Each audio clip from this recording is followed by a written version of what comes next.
Student, आप सभी का भोज एकेडमी में स्वागत है।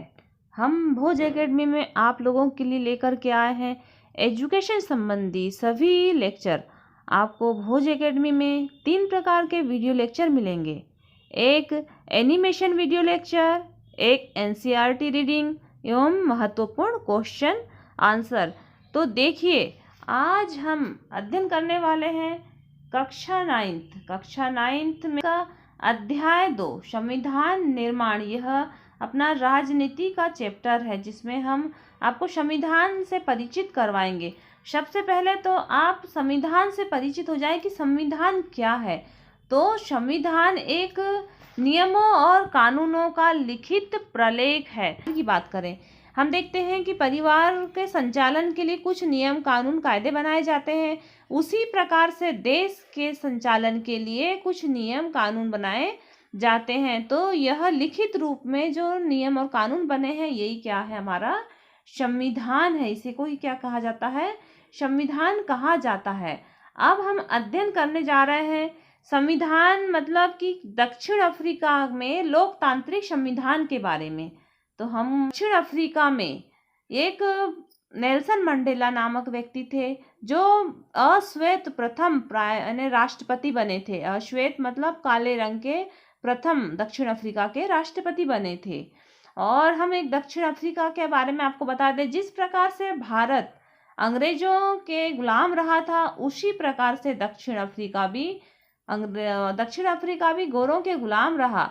लेकिन क्या हुआ, भारत से तो अंग्रेज लोग पूरे तरीके से चले गए, लेकिन दक्षिण अफ्रीका में जब वो गुलामी में तो पूरे अधिक से अधिक लोग वहाँ पर गोरे लोग बस गए। और उन्होंने क्या किया, दक्षिण अफ्रीका को गुलाम तो बनाया ही बनाया, लेकिन दक्षिण अफ्रीका के जो दक्षिण अफ्रीका के लोग थे, उनके साथ में इतनी घृणा की दृष्टि से उन्होंने देखा और उनको वोट डालने का अधिकार नहीं दिया। यहाँ तक कि उन्हें जहाँ पर गोरे लोग जाते थे वहाँ पर काले व्यक्ति नहीं जा पाते थे। टिकट अफ्रीका में जहाँ पर गोरे व्यक्ति जाया करते थे, वहाँ गोरों के लिए रेल में या गाड़ी और बस, टैक्सी, होटल, अस्पताल, स्कूल, कॉलेज, पुस्तकालय, सिनेमा घर, नाट्य घर और समुद्र तट और तरतारण्य और सार्वजनिक शौचालयों तक में गोरों और कालों के लिए एकदम अलग अलग इंतजाम किया जाता था।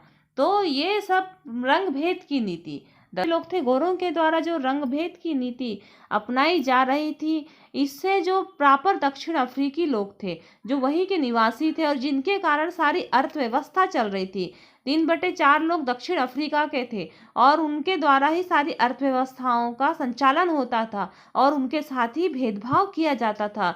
इन सब से बहुत ज़्यादा वे व्यक्ति पीड़ित थे और उन्होंने धीरे धीरे एकत्रित होकर के और नेल्सन मंडेला की मदद से अपने देश के संविधान में परिवर्तन किया। और लास्ट में ये हुआ कि संविधान में भी परिवर्तन हुआ और जो गोरे हैं, गोरों के साथ में दक्षिण अफ्रीकी लोगों ने विद्रोह नहीं फैलाया, बल्कि एक नियम इस प्रकार से बनाया कि सभी लोग एक साथ रहें, लेकिन सब एक दूसरे की मदद करते हुए और सारे नियम कानून कायदे सबके लिए एक जैसे बने। इस प्रकार से उन्होंने एक अपना संविधान का निर्माण किया। तो देखिए कि अब हम नेल्सन मंडेला कौन है। तो ये दक्षिण अफ्रीका के अश्वेत प्रथम राष्ट्रपति थे और नेल्सन मंडेला एक अश्वेत परिवार में जन्म हुआ था और एक साधन संपन्न परिवार में जन्मे थे और साधन संपन्न परिवार में जन्म हुआ और इन्होंने देश के लिए अपनी बहुत ज़्यादा कुर्बानियाँ दी। इसलिए इस अध्याय में नेल्सन मंडेला का जिक्र होता है। इसी में नेल्सन मंडेला का जन्म हुआ था और इनका नाम रोलल्ला नेल्सन मंडेला था। रोलल्ला उनके मम्मी पापा के द्वारा रखा हुआ नाम था और नेल्सन उनके जिस स्कूल में पढ़ते थे तो स्कूल के अध्यापिका के द्वारा रखा गया था। 12 वर्ष की उम्र में ही इनके पिता का निधन हो गया। साधन संपन्न परिवार से थे और जॉइंट फैमिली से थे, सामूहिक परिवार था। तो परिवार के अतिरिक्त जो सदस्य थे उनके द्वारा इनका पालन पोषण किया गया और लास्ट में उन्होंने देश के लिए जो देश में चल रहा है, तो देश में जो ऐसे रंग भेद की जो नीति चल रही है, इनको समाप्त करने के लिए उन्होंने नेशनल कांग्रेस पार्टी में जो दक्षिण अफ्रीका की जो नेशनल कांग्रेस पार्टी थी उसमें ज्वाइन किए और देश के लिए समर्पित रहे। देश के लिए समर्पित होते हुए ये 28 वर्ष तक जेल में भी रहे थे।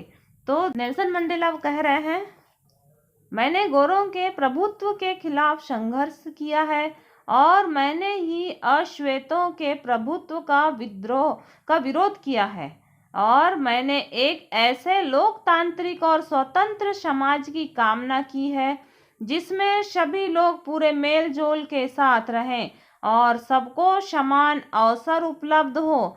मैं इसी आदर्श के लिए जीवित रहना और उसे पाना चाहता हूँ और अगर ज़रूरत पड़ी तो इस आदर्श के लिए मैं अपनी जान भी दे दूंगा। मतलब ये बोल रहे हैं कि मैं गोरों के प्रभुत्व के खिलाफ संघर्ष किया है, मैंने ही अश्वेतों के प्रभुत्व का विरोध किया है और मैंने एक ऐसे लोकतांत्रिक और स्वतंत्र समाज की कामना की है जिसमें सभी लोग एक दूसरे के साथ मिलजुल करके रहें। वो ये नहीं बोल रहे हैं कि गोरे यहाँ पर अलग रहें और अश्वेत हैं तो अलग रहें। वो बोल रहे हैं कि संपूर्ण समाज है एक दूसरे के साथ में मिलजुल करके रहे और इसी आदर्श के साथ मैं जीवित रहूंगा और इस आदर्श को प्राप्त करने के लिए मैं अपनी प्राणों की आहुति भी दे सकता हूँ। ये नेल्सन मंडेला का वक्तव्य है, नेल्सन मंडेला के द्वारा कहा गया है। इस नेल्सन मंडेला का यह कथन जिन पर दक्षिण अफ्रीका, तो नेल्सन मंडेला के ऊपर क्या किए थे, दक्षिण अफ्रीका के गोरों की सरकार ने देशद्रोह का मुकदमा चलाया था और उन्हें 7 अन्य नेताओं को नेल्सन मंडेला को और 7 अन्य नेताओं को 1964 में देश में रंगभेद चलाने वाली शासन व्यवस्था का विरोध करने के लिए आजीवन कारावास की सजा दी गई थी और इन्हें आजीवन कारावास की सजा के साथ साथ 28 वर्ष तक दक्षिण अफ्रीका की सबसे बड़ी जेल, भयावह जेल, तो कौन सी जेल में रखा गया था, रोबेन द्वीप जेल में। तो नेल्सन मंडेला को 28 वर्ष तक रोबेन द्वीप जेल में रखा गया था और किस कारण से, कि रंगभेद की नीति का भी विरोध कर रहे थे। फिर आता है रंगभेद। तो रंगभेद नस्ली भेदभाव पर आधारित यह व्यवस्था का नाम है। तो रंगभेद क्या है, मतलब कि गोरे और कालों में भेद करना, नस्ली भेदभाव जो दक्षिण अफ्रीका में विशिष्ट तौर पर विद्यमान थी। ये देखिए कि आपको एक चित्र दिख रहा है, खतरे का निशान। हम देखते हैं कहीं बिजली घरों में कहीं कहीं ये खतरे का निशान बना हुआ होता है। तो ये खतरे का निशान ये बोल रहा है कि जो वहाँ के अश्वेत लोग हैं और वहाँ पर रहने वाले जो भारतीय हैं उसको रात्रि के समय और रात में जो गोरे लोग रह रहे हैं वहाँ पर जाने की अनुमति नहीं है और यदि वो वहाँ जाते हैं तो उन्हें वहाँ के जो गेट पर रहने वाले चौकीदार हैं वो उसकी हत्या कर देंगे। ये अपने को संकेत कर रहा है। अब इसी प्रकार से अब हम देख रहे हैं कि जिस प्रकार से जोर जबरदस्ती से भारत को गुलाम बनाया गया, पर भारत में उलट काफी बड़ी संख्या में गोरे दक्षिण अफ्रीका में बस गए। यानी भारत में तो गोरे लोग नहीं बसे, लेकिन दक्षिण अफ्रीका में बहुत ज़्यादा संख्या में गोरे लोग बस गए और वहाँ के स्थानीय शासक को अपने हाथों में ले लिया, वहाँ के स्थानीय शासन को अपने हाथों में ले लिया और रंगभेद की राजनीति ने लोगों को उनकी चमड़ी के रंग के आधार पर बांट दिया। दक्षिण अफ्रीका के स्थानीय लोगों की चमड़ी का रंग काला था और आबादी उनका हिस्सा 3/4 था। वो लोग काले थे और आबादी में टोटल आबादी के 3/4 थे। तो जो काले लोग थे उन्हें अश्वेत कहा जाता था और अश्वेत कहने के साथ साथ उनको हीन दृष्टि से भी देखा जाता था। श्वेत और अश्वेत 2 रंग के कर दिया और श्वेत और अश्वेत के अलावा वहाँ मिश्रित नस्ल जिन्हें रंगीन चमड़ी वाला कहा जाता था, जैसे एक तो श्वेत हो गया, एक अश्वेत हो गया और एक हो गया रंगीन चमड़ी वाले, जो भारत से गए लोग थे। जो रंगीन चमड़ी वाले कैसे थे, वो भारत से गए लोग थे। गोरे शासक गोरों के अलावा शेष सभी को छोटे कद वाला मानते थे और नीचा मानते थे। उन्हें वोट डालने का भी अधिकार नहीं दिया गया था। तो जो रंगीन चमड़ी वाले हैं और अश्वेत हैं वो लोग दक्षिण अफ्रीका में वोट डालने का भी कार्य नहीं करते थे। फिर हम देखते हैं रंग भेद की शासकीय नीति। अश्वेतों के लिए खास तौर से दमनकारी है। उन्हें गोरों की बस्तियों में रहने बसने की इजाज़त नहीं थी। परमिट होने पर भी वे वहां जाकर के काम नहीं करते थे। और तो गोरों की रेल में गाड़ी, बस, टैक्सी, होटल और अस्पताल, स्कूल और कॉलेज, पुस्तकालय, सिनेमा घर और सार्वजनिक स्थानों, शौचालयों पर, जहां गोरे और कालों को एकदम अलग अलग इंतजाम थे। जो गोरे थे और काले थे उनके लिए एकदम अलग अलग इंतजाम थे। ये पृथक्करण या अलग अलग करने का इंतजाम कहलाता था। तो ये जो अलग अलग, गोरे अलग और काले अलग, ये पृथक्करण का इंतजाम कहलाता था। और काले लोग गोरे लोगों के आरक्षित जगह तो क्या उनके गिरजा घरों तक नहीं जाते थे। काले जो थे वो गोरों के जगह पर तो जाना ही छोड़ो, उनके जो गिरजा घर थे, मतलब कि अपने जैसे मंदिर है, मस्जिद है, तो उसी प्रकार से गिरजाघर, तो गिरजाघर में भी नहीं जाया करते थे। अश्वेतों को संगठन बनाने और भेदभावपूर्ण व्यवहार का विरोध करने का भी अधिकार नहीं था। उन्हें संगठन बनाना, यानी एकत्रित होकर के कोई भेदभावपूर्ण व्यवहार के का विरोध करने का भी अधिकार नहीं था। 1950 से ही अश्वेत, रंगीन चमड़ी वाले और भारतीय मूल के लोगों ने रंग भेद प्रणाली के खिलाफ संघर्ष किया। उन्होंने विरोध प्रदर्शन किया और हड़तालें आयोजित की। भेदभाव वाली इस शासन प्रणाली का विरोध करने वाले संगठन अफ्रीकी नेशनल कांग्रेस के झंडे तले ये कार्य किया गया। इसमें कई मजदूर संगठन और कम्युनिस्ट पार्टी भी शामिल थी। अनेक समझदार और संवेदनशील गोरे लोग भी रंगभेद समाप्त करने के आंदोलन में अफ्रीकी नेशनल कांग्रेस में एकत्रित हुए या संगठित हुए। उन्होंने इस संघर्ष में महत्वपूर्ण भूमिका निभाई। अनेक देशों ने रंगभेद की निंदा की और इस व्यवस्था के खिलाफ आवाज उठाई, लेकिन गोरी सरकार ने हजारों अश्वेत और रंगीन चमड़ी वालों की हत्या कर दमन करते हुए अपना शासन जारी रखा। उन्हें एक नए संविधान की ओर किस प्रकार से दक्षिण अफ्रीकी लोग गए। रंगभेद के खिलाफ जब संघर्ष और विरोध बढ़ता गया तो सरकार को यह एहसास हो गया, मतलब एक दिन सरकार को भी समझ में आ गया कि हम जबरदस्ती अश्वेतों पर बहुत ज्यादा जोर जबरदस्ती नहीं कर सकते। इसीलिए गोरी सरकार ने अपनी नीतियों में बदलाव शुरू किया, भेदभाव वाली कानून को वापस ले लिया और राजनीतिक दलों पर लगा प्रतिबंध और मीडिया पर लगी पाबंदी हटा दी गई और 28 वर्ष तक जेल में कैद रहने वाले नेल्सन मंडेला को आजाद कर दिया। आखिरकार 26 अप्रैल 19 रात्रि को दक्षिण अफ्रीकी गणराज्य का नया झंडा लहराया और यह दुनिया का एक नया लोकतांत्रिक देश बन गया और रंग भेद वाली शासन व्यवस्था समाप्त हुई और के लोगों की मिली-जुली सरकार का गठन का रास्ता साफ हो गया। कि यह सब कैसे हुआ, तो हम सबसे पहले देखते हैं कि दक्षिण अफ्रीका के पहले राष्ट्रपति नेल्सन मंडेला के मुंह से, तो दक्षिण अफ्रीका के जो पहले राष्ट्रपति, अश्वेत पहले राष्ट्रपति थे, नेल्सन मंडेला के मुंह से। तो नेल्सन मंडेला क्या बोल रहे हैं, देखिए। ऐतिहासिक रूप से एक दूसरे के दुश्मन रहे दो समूह रंग भेद वाली शासन व्यवस्था की जगह शांतिपूर्ण ढंग से लोकतांत्रिक व्यवस्था अपनाने पर सहमत हो गए, क्योंकि दोनों को एक दूसरे की भलमन साहस पर भरोसा था और वे इसे मानने को तैयार थे। मेरी कामना है कि दक्षिण अफ्रीकी लोग कभी भी अच्छाई पर विश्वास करना न छोड़ें और इस बात में आस्था रखें कि मनुष्य जाति पर विश्वास करना ही हमारे लोकतंत्र का आधार है। मतलब कि उन्होंने ये लिखा है कि दो विपरीत चमड़ी वाले आपस में एकजुट होकर के और एक साथ रहने लगे और अब क्या हो गया, एक दूसरे पर विश्वास भी करने लगे और एक दूसरे पर आस्था रखने लगे।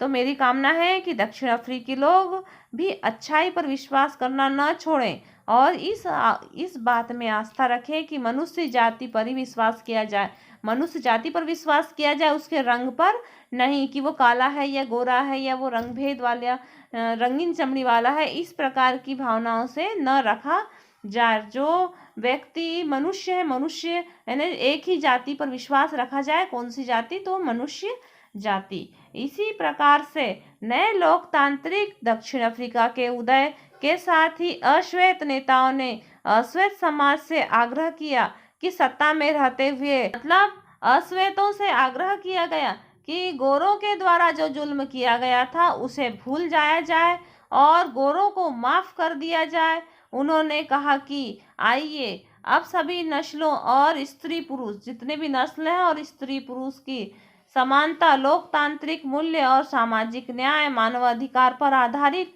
नए दक्षिणी अफ्रीका का निर्माण करें। एक पार्टी ने दमन और नरसंहार हत्याओं के जोर पर शासन किया और दूसरी पार्टी ने आज़ादी की लड़ाई की अगुवाई की और नए संविधान के निर्माण के लिए दोनों एक साथ बैठी। उसी दक्षिण अफ्रीका की प्रस्तावना ही इस भावना का बहुत खूबसूरत ढंग से व्यक्त करती है। तो हम इसको आगे भी देखेंगे। दक्षिण अफ्रीका की जो प्रस्तावना है उसे दक्षिण अफ्रीकी संविधान ने दुनिया भर में लोकतांत्रिक लोग प्रेरणा देते हैं और 1994 तक जिस देश की दुनिया भर में अलोकतांत्रिक तौर तरीकों के लिए निंदा की जाती थी, आज उसे लोकतांत्रिक के मॉडल के रूप में देखा जा रहा है। यह काम दक्षिण अफ्रीकी लोगों द्वारा साथ काम करने के दृढ़ निश्चय और पुराने कड़वे अनुभवों को आगे में इंद्रधनुषी समाज बनाने में एक सबक के रूप में प्रयोग करने की समझदारी दिखाने के लिए संभव है। फिर से नेल्सन मंडेला